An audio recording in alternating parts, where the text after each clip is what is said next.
कई बार तो ना पुरुषों के फोन आते हैं और ये कहते हैं कि बहन जी आप महिलाओं की सुनती हो हमारी नहीं सुनती, और वो मतलब रोने लग जाते हैं पुरुष भी कि भाई हमारे को हमारी पत्नी बहुत ज़्यादा प्रताड़ित कर रही है या कोई महिला हमारे को ब्लैकमेल कर रही है। 100 में तो 90% आजकल महिलाओं के झूठे मामले आते हैं। कई बार महिलाएं ऐसी हो है दोनों को है कि भाई 6 महीने तक ये मैंने ब्लैकमेल करता रहे आदमी, लेकिन 6 महीने बाद उसकी FIR दर्ज करवा दे, 6 महीने पहले क्यों नहीं करवानी। महिलाओं के पास एक ही सबूत होता है, बस नशीला पदार्थ खिला के मेरे साथ रेप किया, नशीला पदार्थ खिला के मेरे साथ रेप किया। जो ये हमारे देश में कानून बना है लिव इन में रहने का, इसी की वजह से तो लड़कियों के फिर 35 टुकड़े होकर फ्रीज में रखे जा हैं। 5 साल की बच्ची के साथ, 2 साल की बच्ची के साथ, 7 साल की बच्ची के साथ जो दंडगी करते हैं वो नशेड़ी टाइप के व्यक्ति होते हैं जिसकी मानसिकता गंदी होती है। जो महिलाओं को लेकर कानून बन रहा है, इसका दुरुपयोग हो रहा है। अगर कोई मुकदमा झूठा पाया जाता है कि जिसमें महिला ने कोई शिकायत दी और मुकदमा झूठा पाया गया है, तो पुरुषों का अधिकार है कि वो उस महिला पे 182 करके के तहत उसके ऊपर कार्रवाई करवाए। अगर किसी पुरुष को लगता है कि कोई महिला उसको ब्लैकमेल कर रही है तो वो थाने में जाकर उसकी शिकायत कर सकता है। राम राम सारे ने, मैं हूं तारगिला कुसुम गोये। तो और आज का दौर वो दौर है जहां अत्याचार सिर्फ महिलाओं पर नहीं बल्कि पुरुषों पर भी हुआ है, चाहे फिर वो मानसिक शोषण की बात करें या फिर लिंग भेद की बात करें। लेकिन जो पुरुषों पर शोषण हुआ है ना, वो ज्यादा चर्चा का विषय नहीं होता, उनकी कुछ बातें दबी की दबी रह जाए। यानी कि इस मामले ने नू देख ला पा कि भाई वो अपनी दर्ज नहीं करांदे FIR या फिर कुछ और बात हो सका है। इसी मुद्दे ने लेकर मैं आज बातचीत करूंगी और मेरे गिले तुम देख रहे होंगे सविता आर्य नारी तो नारायणी उत्थान समिति की अध्यक्ष है मेरे साथ मौजूद। ताम इन्हें अच्छी तरीके से जाना हो कि भाई बहुत सारी जो बेटियां हैं, महिलाएं हैं, उनको इंसाफ दिलाने में इनकी अहम भूमिका रही है। लेकिन इन पे मेरा आज का क्वेश्चन नू रहेगा कि भाई सिर्फ महिलाओं को या बेटियों को ही इंसाफ दिलाया है मैडम जी ने, या फिर इनके मामले में बहुत सारे पुरुष, क्योंकि बहुत सारे पुरुष भी शोषण का शिकार हुए हैं, वे भी इनके संज्ञान में आए हैं या नहीं आए। मैं खास करके उन पुरुषों की बात कर रही हूँ जिन पर वाकई में अत्याचार होया है। सारे पुरुषों की बात नहीं कर रही हूँ क्योंकि बहुत सारे तो हैं खुद मतलब वैसे, लेकिन बहुत सारे ऐसे हैं जिन पर खुद अत्याचार हो रहा है। तो मैडम जी हमारे चैनल पर आपका स्वागत है। राम राम जी। ठीक हो? बढ़िया। अच्छा जी, आपके बहुत सारे मामले देखे हैं, आपने बहुत मेहनत करी है, बहुत सारी छोरी आता है, बेटी आता है, महिलाओं आता है, इंसाफ दिलाया है। आज मैं सिर्फ पुरुषों की बात करूंगी, लेकिन उन पुरुषों की जो जिन पर अत्याचार वाकई में होया है। आपके संज्ञान में से कोई मामले आए हैं? आप भी मेरे को इसके बारे में थोड़ा डिटेल से बताइए मैडम। देखो, महिला जब का अपने अधिकार का फायदा जरूर उठा रही है, लेकिन पुरुष नहीं उठा पाते। कुछ सामाजिक सोचते हैं कि भाई अगर हम बाहर जाएंगे या हम शिकायत करेंगे किसी महिला की, पता नहीं हमारी थाने में सुनाई होगी या नहीं होगी, क्योंकि वो ये सोचते हैं कि महिलाओं के अधिकार ज्यादा है, पुरुषों के अधिकार कम है। हालांकि दोनों के अधिकार बराबर हैं, लेकिन वो डरते हैं थाने में जाते हुए कि भाई अगर हम शिकायत लेके जाएंगे। कई बार उनके पास प्रूफ नहीं होते, कई बार वो ये सोचते हैं कि मान लिया कोई किसी महिला से उनके संबंध हैं या उनसे दोस्ती है या उनसे कोई इस तरह की कोई भी मतलब उनकी बातचीत है, तो पुरुष क्या करता, पुरुष डरता है कि भाई मैं कभी थाने में जाऊं, जाके मैं शिकायत दूं तो उल्टा केस मेरे ऊपर ही ना हो जाए। तो इसलिए पुरुष बहुत कम, 2% पुरुष हैं जो प्रताड़ित होने के बाद थाने तक पहुंचते होंगे। महिला 100% जाती हैं, मतलब 98% तो मान लो अब जाने लगी। पहले क्या होता था, पहले 50% महिलाएं की थी, 100% अगर महिलाओं के अत्याचार होते थे तो 50% ही थाने तक जा पाती थी। लेकिन जब से महिला थाने खुले 2015 के बाद महिलाओं ने अपने अधिकारों का पता लगाया तो महिला थाने में जाने लगी। जैसे हमारे पास भी जब मामले आते थे तो अगर 100 महिलाएं उस टाइम पे मुकदमे दर्ज करवाती थी तो उसमें से 50 महिला झूठी मिलती थी। लेकिन उसके बाद भी अब जो धीरे धीरे 2016 में, 17 में, 18 में, 19 में, 20 में, 21 में, 22 में, तो वो आंकड़ा बढ़ता चलेगा। यानी कि पहले भी मान लिया 50% महिला के झूठे मामले मिलते थे, उसके बाद 60% हुए, फिर 70% हुए, 80% हुए, अब 90% तक भी हैं। अच्छा। नाबालिग बेटियों की बात मैं नहीं करती, 18 साल से नीचे बेटियों के साथ जब कोई घटना होती है या कोई दरंदगी होती है तो उसमें चाहे बेटी भी अगर दोषी होती है तो भी, क्योंकि मैं कानून के खिलाफ अगर इस तरीके की मैं कोई बात करूंगी तो देखो मैंने भी जवाब देना है, क्योंकि कानून के खिलाफ मैं नहीं जा सकती। 18 साल से नीचे अगर बेटी के साथ कोई घटना होती है, चाहे वो मर्जी से भी किसी से संबंध बनाती है या मर्जी से भी किसी से प्यार करती है, बहुत केस आए मेरे पास जो लड़कियां कहती हैं कि भाई उसके परिवार भी कहते हैं कि हमारी लड़की मर्जी से चली गई, या लड़की भी जब काउंसलिंग में बताती है कि भी मैंने अपनी मर्जी से मैं इस लड़के के साथ गई हूँ, उसके बाद क्या होता है लड़की भाग जाती है, उसके बाद वापिस आती है, पुलिस उसको ढूंढ के लाती, क्योंकि नाबालिग होती है, पुलिस ढूंढ के लाती है, उसके माता पिता मुकदमा दर्ज कराते हैं, लड़की के ऊपर दबाव बनाते हैं। लड़की मर्जी से गई हुई होती है, लेकिन 164 के बयान में लड़की कह देती है भाई मुझे बका के ले जाएगा, मुझे डरा के ले जाएगा, मुझे ये करके ले जाएगा। तो उसमें क्या होता है, उसमें पुरुष जेल में चला जाता है, महिला अपने घर बैठ जाती है। लेकिन उसमें क्योंकि वो कानून से ऊपर हम भी नहीं है, हम तो सिर्फ जागरूक कर सकते हैं लोगों को, बच्चों को स्कूल कॉलेजों में जाके भी जागरूक करते हैं कि भी 18 साल से नीचे लड़की के साथ आपको इस तरह की कोई दोस्ती ना करें, इस तरीके की कोई बात ना करें, आप उसको लेके ना भागें, या लड़की भी अपनी मर्जी से भी जाना चाहे तो भी आप उसको ना ले जाएं, क्योंकि वो कानून के खिलाफ है। लेकिन उसके बाद भी जब चले जाते हैं, 2 दिन पहले भी आपने देखा है कि मामला ऐसा ही था कि एक लड़की एक लड़के के साथ चली जाती है, मतलब चाहे वो मर्जी से भी गई होगी, कुछ साल पहले की ये बात है, उसका मामला उसको 20 साल की सजा हुई है, तो चाहे वो मर्जी से गई थी, लेकिन दोस्ती तो लड़का ही था कि जो उसको लेके गया। बिल्कुल मैडम, जो करीब आपने कहा कि भाई कोई छोरी 16 साल की हुआ है, वो किसी छोरे के बात जाए है, और फिर बाद में जो परिवार वाले उनने पकड़ ले हुआ है, तो छोरी ने मार पीट के धमका के कुछ भी कह के बयान कोर्ट में करवा देवा है कि भाई मैंने जबरदस्ती ले गया था। इसे मामले बहुत सारे हुए भाई, तो हमने भी देखे होंगे। और इसमें फिर जो छोरा हुआ है वो 18 साल तक ऊपर का, उसने सजा हो जावा 10-20 जितनी भी मतलब उसकी आवा है। लेकिन क्या इसमें नहीं लगता आपने कि जो महिलाओं पर कानून बन रहे हैं उनका दुरुपयोग हो रहा है? वो मतलब ज्यादा नहीं कंदी, कुछ % तो दुरुपयोग हो रहा है। देखो पोक्सो एक्ट जब से लागू हुआ तब से ये ज्यादा दुरुपयोग होना शुरू हुआ। देखो पोक्सो एक्ट लागू इसलिए हुआ था कि आपने देखा कि बहुत सी बेटियों के साथ दरिंदगी होती है। आपने भी देखा 5 साल की बेटी के साथ, 10 साल की बेटी के साथ, 15, मतलब इस तरीके की मतलब दरिंदगी करते हैं, नशेड़ी टाइप के या इस टाइप के। बात नहीं कर रही मैं भी नाबालिग, लेकिन ऐसे ही मैं बताती हूँ, जैसे 18 साल से नीचे बच्चे नाबालिग होती है, जैसे 16 साल की लड़की है। लेकिन आपको भी पता, हमारे को भी पता है कि 16 साल की, 17 साल की लड़की जो है, एक दिन भी अगर 18 साल से एक दिन भी कम है तो भी पोक्सो में मुकदमा दर्ज होता है। कई बार ये भी मामले देखे होंगे आपने कि भाई छोरा छोरी बाजे हैं घर तक दूर, इवन जो मान ले 18 साल की ना हुई है, लिव इन रिलेशनशिप में रहने लग जाए है, यूं भी मामला बहुत सारा चल रहा है। नहीं 18 साल से नीचे नहीं रह सकते, वो कानून के खिलाफ है। अगर इस तरीके का कोई मामला है तो आप उसकी शिकायत दे सकते हो। 18 साल से नीचे लिव इन में भी नहीं रह सकती लड़की, क्योंकि वो 18 साल के बाद ही रह सकते हैं। 18 साल के बाद लड़की मर्जी से जाके किसी के पास भी रह जाती है। लेकिन इसी मामले जो इस तरीके के जो लिव इन के जो रिलेशनशिप में रहते हैं, उसके बाद फिर उनकी 35 टुकड़े होते हैं, आपने देखा ही होगा। तो कहने का मतलब ये है कि जो कानून है, जो हमारे देश में ये नहीं होना चाहिए था, ये बाहर के देशों की रीत से ये यहाँ पे आ गई, तो इसी वजह से ज्यादा ये मामले सामने आए हैं। रही बात पुरुषों की, पुरुष क्या होता है कि जब पुरुषों को भी जब कुछ महिलाएं ब्लैकमेल करती हैं, कई दिन पहले भी एक मामला आया, कोई दिल्ली में यूट्यूबर कोई महिला थी, उसने एक किसी को ब्लैकमेल करके 80 लाख रुपए मतलब ऐंठ लिए, और उसके बाद भी वो पकड़ी गई।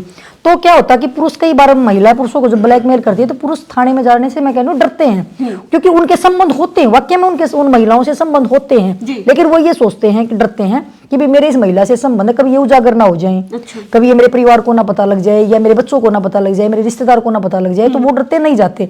लेकिन मैं ये कहना चाहती हूँ आपके चैनल के माध्यम से, अगर इस तरीके से कोई महिला उसका आपको ब्लैकमेल करती है तो आपको थाने में जाके उनकी शिकायत जरूर देनी चाहिए। क्योंकि अगर आप थाने में जाके महिला की शिकायत नहीं देंगे, आप ये डरते डरते मतलब आप ब्लैकमेल होते रहेंगे, अपने मतलब घर को बर्बाद करते रहेंगे, और महिला को अगर वो ब्लैकमेल कर सकती है तो वो आपकी थाने में शिकायत अब नहीं तो 2 दिन के बाद जाके जरूर देगी। बिल्कुल, यह बात मैं कहने वाली थी, क्योंकि भाई देखो पुरुष डर जाओ, मैडम आपने भी कही है यह बात, उनके संबंध हो गए आपस में।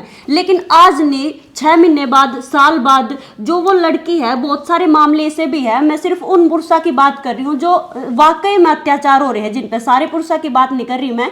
तो भाई वो लड़की 6 महीने बाद, साल बाद जाकर पुलिस में कुछ वीडियोस फोटोज ले जावा है, फिर नुको है कि भाई इसने मेरे को इतने दिन तक बंधक बना के रखा, इतने दिन तक मेरा रेप करा, इतने दिन तक मेरी वीडियो दिखा के मेरे को ब्लैकमेल किया, मेरे को मतलब ये सारी चीजें दिखा के फिर उस पर केस दर्ज करवा देवे है। फिर ये बात मैं पूछना चाहूँ कि वह लड़की 6 महीने बाद क्यों जावे है केस दर्ज करवाना? 6 महीने पहले उसी दिन भी तो केस दर्ज करवा सका है। इस मामले में सबसे बड़ी बात आप ये देखो कि जो वीडियो बनाते हैं, चाहे महिला बनाती है चाहे पुरुष बनाता है, वही कानून के खिलाफ ही है, वो गलती है। अगर मान ले किसी के रिलेशन है महिला के या पुरुष के, पहली बात तो ये है कि वो जो वीडियो बना रहे इसका मतलब उनके मन में कुछ न कुछ खोट है, तभी चाहे महिला बनाती है चाहे पुरुष बनाता है, उनके अंदर खोट होता है तभी तो वो बनाते, नहीं तो रिलेशन में रहे हो अपने आप आराम से।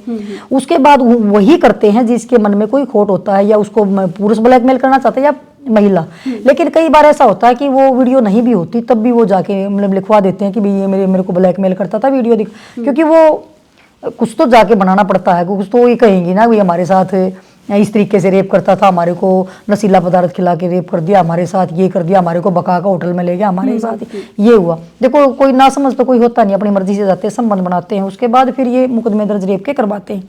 कई बार क्या होता है कि कोई महिला या पुरुष कोई भी हो सकता है, इसमें महिला भी हो सकती है पुरुष भी हो सकता है, कि वो किसी से अंधा प्यार करता है। अंधा प्यार मतलब क्योंकि उसके अंदर जुनून होता है। वो मतलब वो कहते हैं ना प्रेमी का प्रेमी वाला प्यार, वो दोस्ती वाला प्यार नहीं होता, प्रेमी का प्रेमी वाला होता है कि वो किसी से बात नहीं करने देते या किसी से बोलने नहीं देते, या वो उसका फोन चेक करते, या वो उनकी बिगड़ती जब है शादी भी किसी और से हो जाए तो वो फेंक देते, चाहे वो इस तरीके से करते हैं। जैसे मान ले लड़के वो उसके पीछे लग जाते हैं, हाँ एसिड फेंक देते हैं, या मान ले उसको फोन कर देते हैं, शादी अगर उसकी शादी होने लग रही है तो भी वो कर देते हैं। तो इस तरीके के वो कुछ % आदमी होते हैं उसके अंदर वो बीमारी होती है, चाहे वो महिला चाहे पुरुष है, वो साइको होते हैं कि वो मतलब वो सोचते हैं कि मतलब ये मेरी मुट्ठी में रहे, चाहे महिला चाहे पुरुष है। पुरुष भी होते हैं महिला भी, वो दोनों व्यक्ति होते हैं इस टाइप के।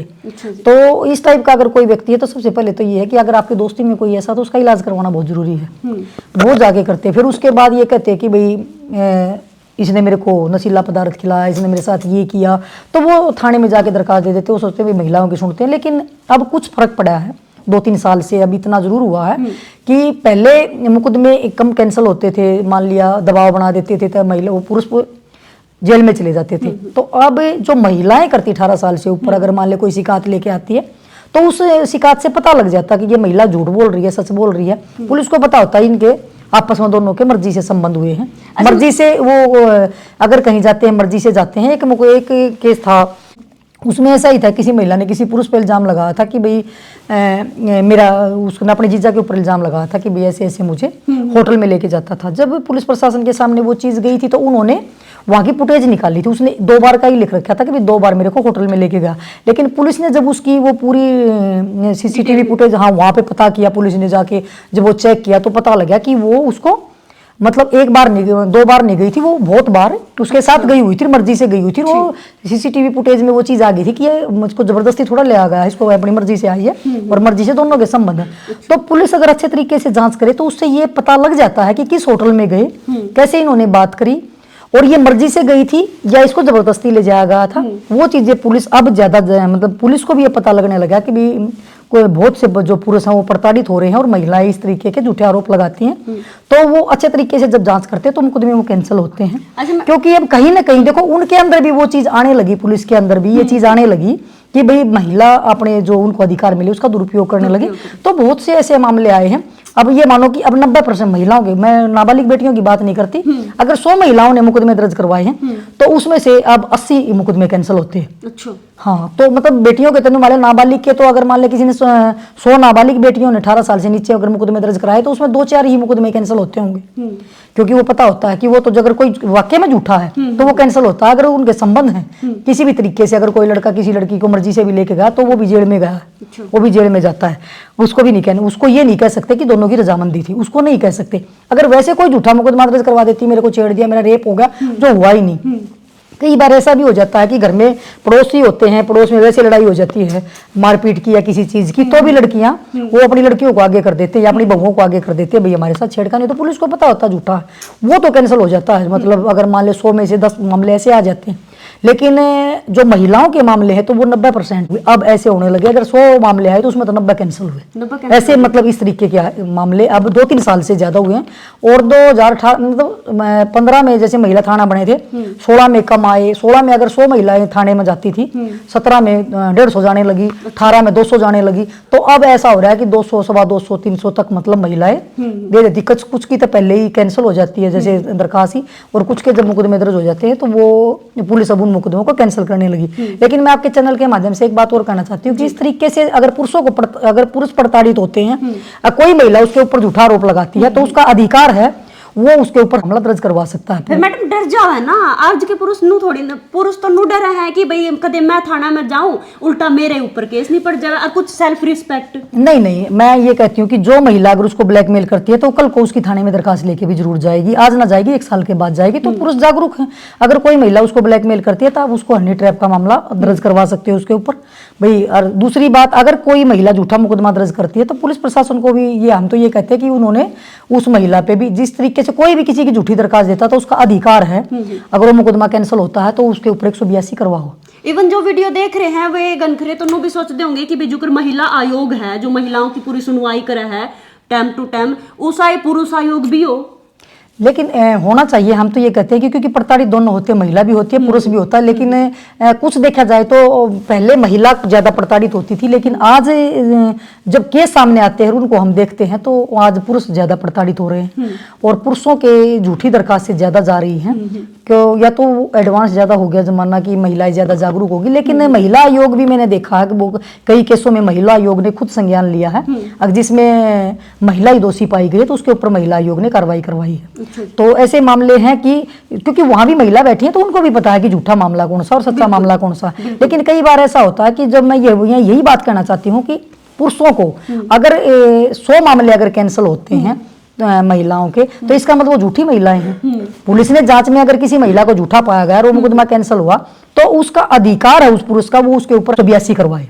अच्छा, और अगर कोई महिला ब्लैकमेल करती है तो उसके ऊपर हनी ट्रैप का मामला दर्ज करवाए। और अगर कोई मामला कैंसिल होता है तो उस पर 182 पुरुष करवा सकता है कि भाई मेरे पास ऊपर झूठा आरोप लगाया और मेरे मान सम्मान पे ठेस पहुंची, और क्योंकि उसके परिवार की, उसके रिश्तेदार, उसके बच्चे। कई बार ऐसा होता है कि कोई महिला किसी की झूठी जब दरखास्त देती है तो देखो उस पुरुष का परिवार भी होता है, उसके बच्चे भी होते हैं, उसके रिश्तेदार भी होते हैं, उसकी पत्नी भी होती है, उसके भाई बहन भी होते हैं, तो वो 182 करवा सकता है कि किसी महिला ने उसकी झूठी दरखास्त दी है और वो मुकदमा कैंसिल हुआ, तो उन्होंने करवानी चाहिए। उन्होंने अपना जो उनको अधिकार मिला उसका उन्होंने भी अपना फायदा उठाना चाहिए। बिल्कुल, जैसे दहेज के मामले बहुत सारे देखने मिला है, आप भी पता है, आपको भी पूरा हरियाणा में गुम हो आप, बहुत सारे तो वाकई में सच हुए हैं, लेकिन बहुत सारे ऐसे मामले हुए हैं जिसमें बात तो कुछ और हुआ है, लेकिन दहेज का नाम देकर ना पूरे परिवार को या फिर बटेऊ ना या फिर ससुर को, सास को मतलब अंदर करवा दे है दहेज का नाम लेकर ना, लेकिन वाकई में दहेज नहीं होता वो मामला। इसमें क्या होता है कि कई जब पहले क्या होता था, शुरू में सास ससुर जेठ देवर सबकी दरखास्तें देती, आज भी देती हैं दरखास्तें तो,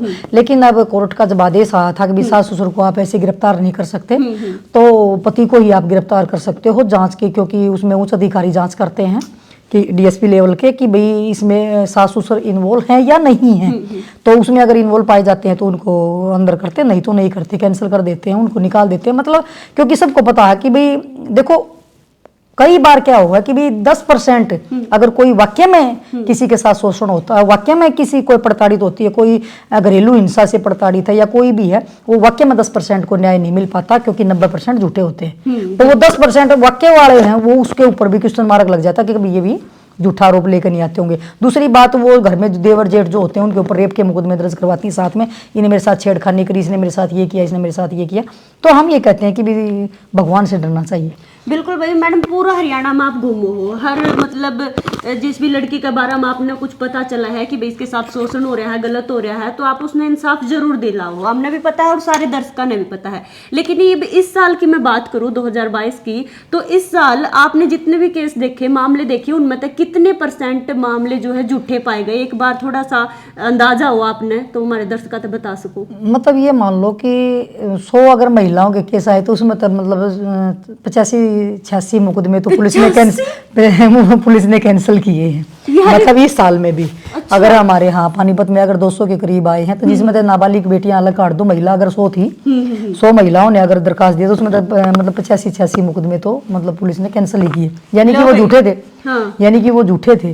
तो कहने का मतलब ये है कि सिर्फ देखने वाली बात ये है कि क्या वो 85-86 आदमी जिनके मुकदमे, जिनके ऊपर झूठे आरोप लगे थे, वो मुकदमे कैंसिल हुए, क्या उनमें से कितनों ने 182 करवाई भी या नहीं करवाई? उन्होंने करवानी चाहिए थी।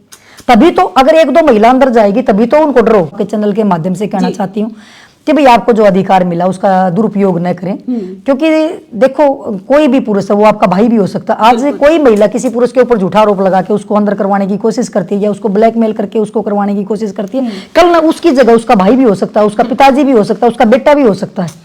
क्योंकि अब बदलाव जो लाना है अपने से लाना पड़ेगा। हाँ, को कहते हैं ना कि अपने आप को बदल लो दुनिया बदल जाएगी। तो उस जो कोई इस तरीके की कोई झूठी शिकायत देती है तो हम ये कहते हैं कि उससे कम से कम भगवान से तो डरे कि भगवान तो है। क्यों कहते हैं ना कि भी पत्थर को पूजने लग जाए वो भी भगवान है। तो किसी के परिवार के बारे में, किसी के बच्चों की, किसी की बद्दुआ क्यों लेते हैं?